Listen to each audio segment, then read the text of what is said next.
this is a wagon wheel. They've been around forever and are typically used for means of transportation. Well, today we're going to go on a journey to try to turn this one into a legendary knife.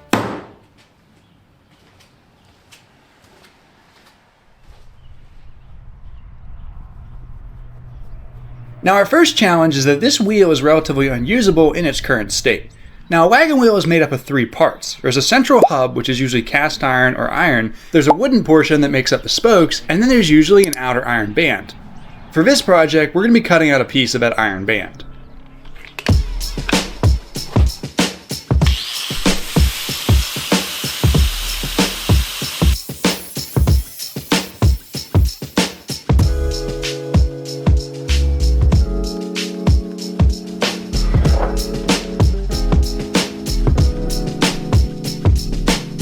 Now, as you probably guessed by now, this wagon wheel is made out of a material called wrought iron. Now, as we've seen in the past on this channel, we can't simply just take that iron and forge a blade out of it, as there's not enough carbon to actually harden it into any sort of functional kukri. Now, to fix this, we have to add in some carbon in some manner, and to do this, we're going to be using something called San-Mai construction.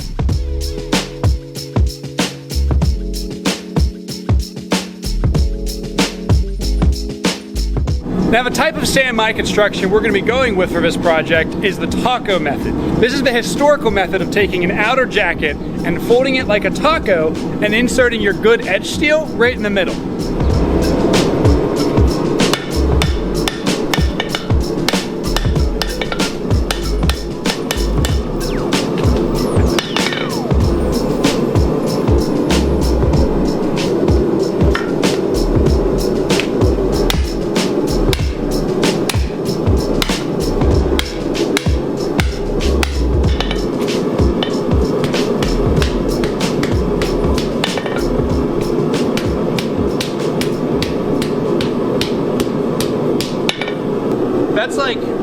That's like splitting apart on me. That's kind of crazy. I'm hopefully it doesn't come back to bite us, but it just kind of shows how organic this material really is. All right, back in the fire. Once we finish forging our taco, we can now insert our good carbon steel. For this, I'm using a piece of 1084. Cracked open.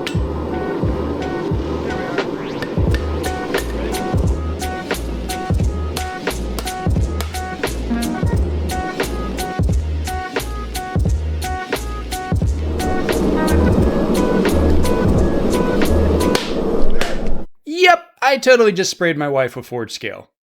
Okay, back to the epic montage.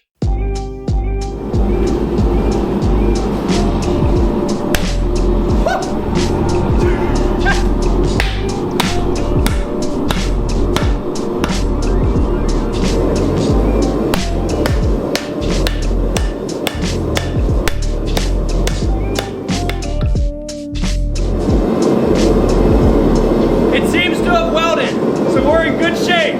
Now we just gotta draw it down into our preform.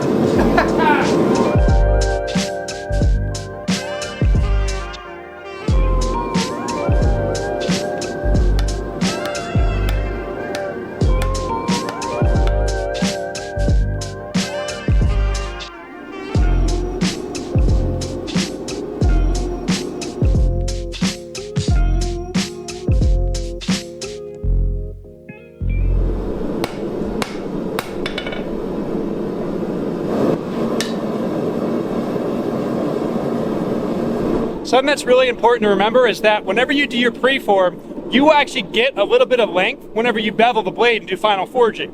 So keep that in mind and make the preform slightly smaller lengthwise than what you think it should be, because you will get length when you bevel.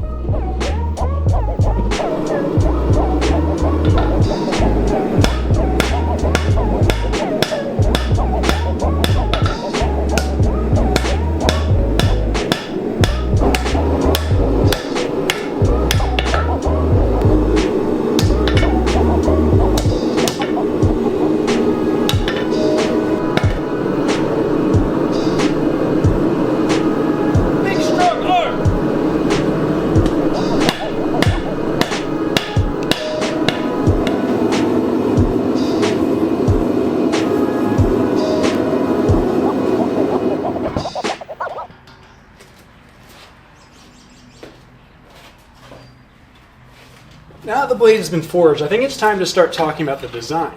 So we're going to be doing a relatively traditional Kukri style here. What I'm really excited about with this is that I get to put a really nice dainty fuller on the back of the blade, as well as showcase a really beautiful cross section with the overall grind.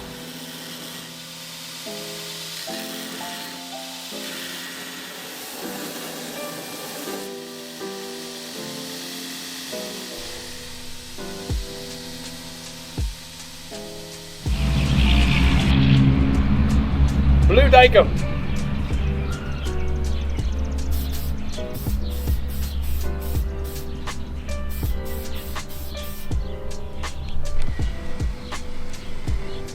Now, an interesting fact about the Kukri's profile is down here at the bottom, there's these little sort of funky cutouts. And so that's the next step. Before we harden it, we want to make sure we cut those out because those will be really difficult to add in later.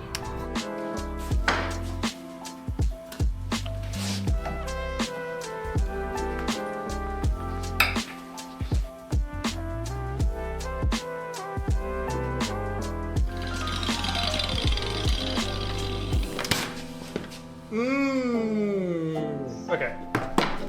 It is now time to heat treat the Kukri. Now I have a couple spots in the spine here that look pretty questionable, so this is definitely the scariest part. So what we're going to be doing is basically bringing it up to the critical temperature and then quenching it in some Parks 50 quench oil.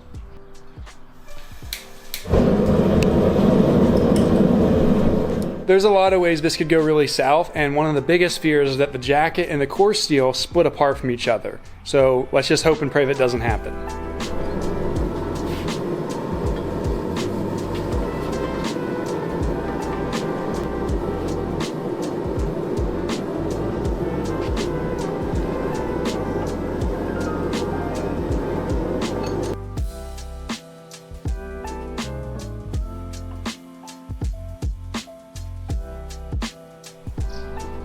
All right, this quench was successful and it's now been tempered. Now we can finish the blade.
Okay, so disaster has struck. The spine and the jacket steel did in fact separate during the quench. Now typically some would scrap this project, but the reality is though, the best knife makers in the world are just really good at fixing their mistakes.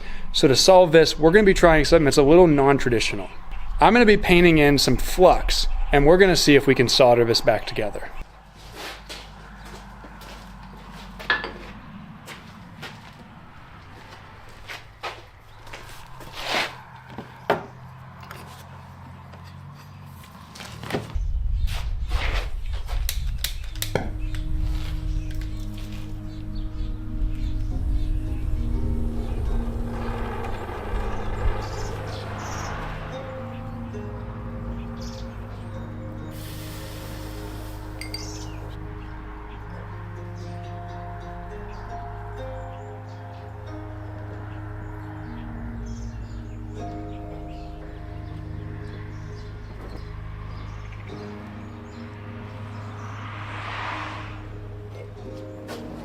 There is about a 25% chance that that worked.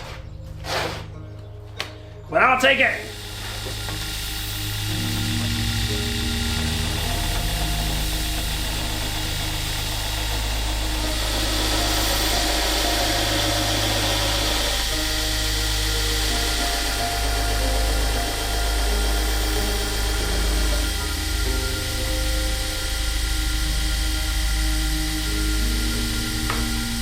Now the last thing we need to do on this fuller, now that things have been kind of roughly polished, is we need to add the little decorative line that runs down the inside edge. This is sort of like a shadow line, if you will.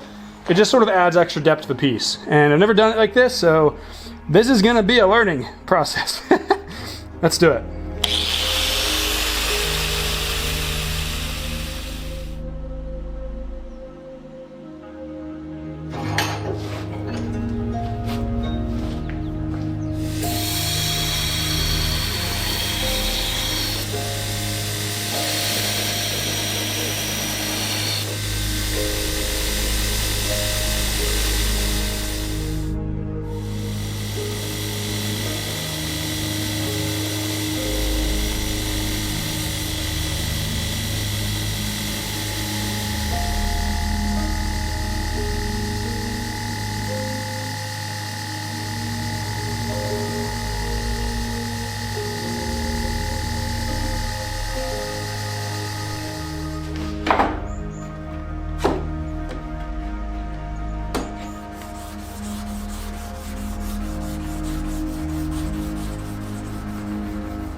Oh, dude, that is crazy cool.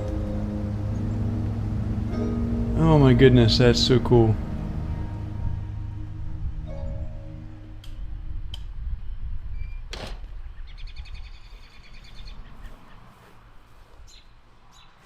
It is now time to make the handle. So what we're going to be doing first is making the initial spacer piece that separates the blade from the wood portion of the hilt.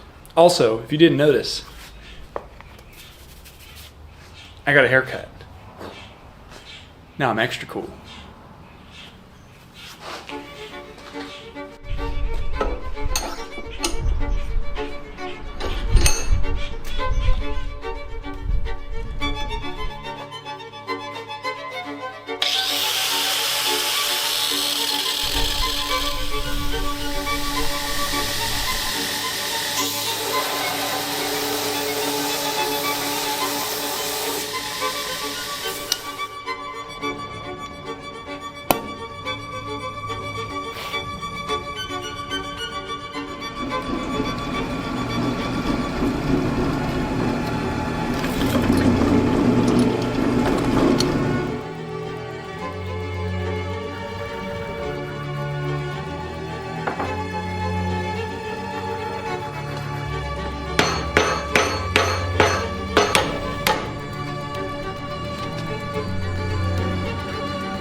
Now that the bolster's been fitted up, what we can do is move on to making the handle. Now for this, we're going to be using something called purple heartwood.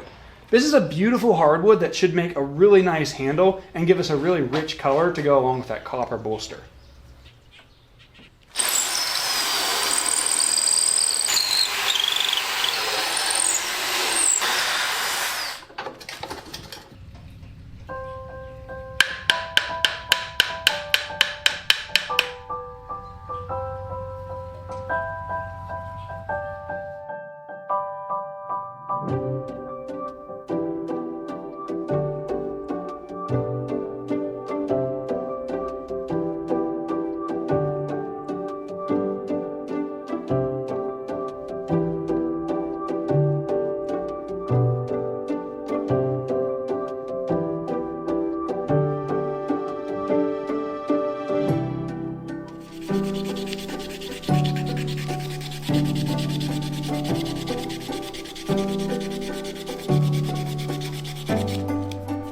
As I was sanding this by hand to kind of round things over, I noticed there's a hairline crack down the length of the wood.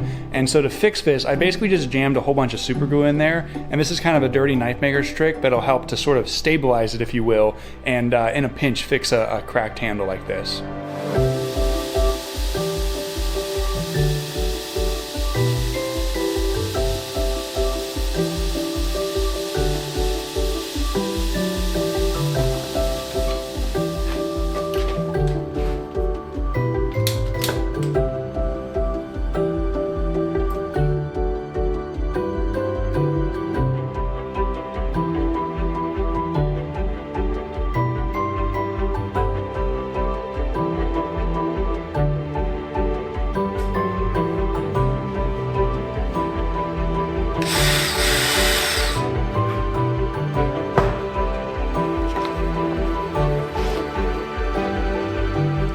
gotta take the cap off.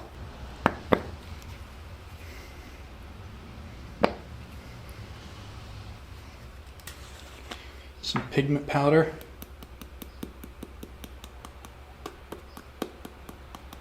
I usually tap a lot on, and then I just blow off the excess. Like this. Every time.